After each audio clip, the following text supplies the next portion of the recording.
And as Canadians gather for Thanksgiving dinners today, it is a reminder, though, it's not always a good idea to share the meal with your pet, with some of those leftovers harmful to them.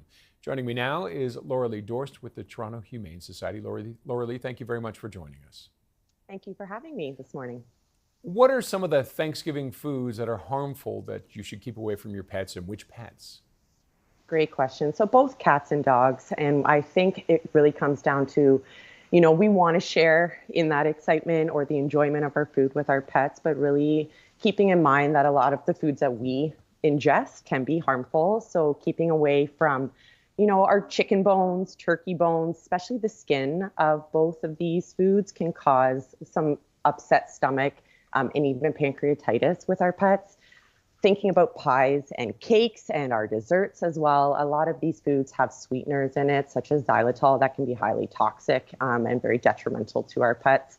And obviously chocolates. So, our pets enjoy or like to smell sweets, and chocolates can also be very toxic to them as well. I didn't realize that about the pies in some of the sugars in there. Yeah, they use the artificial sweeteners that contain xylitol, the same stuff that's in gum as well, and it is highly toxic to our dogs. Can we share anything from the table with them? Obviously bits of chicken, no bones, of course. Yeah, But what else? yeah. Well cooked pieces of turkey. I mean, keeping away from the gravy, keeping away from stuffing as well. Our dogs are are toxic to ingesting garlic and onions. So being very mindful of that. And a big thing too is when you are done with all your leftovers and you're putting it in your garbage, to make sure that that is in a secure place, because our animals, they enjoy those smells. They're hunters, right? They like to find that food.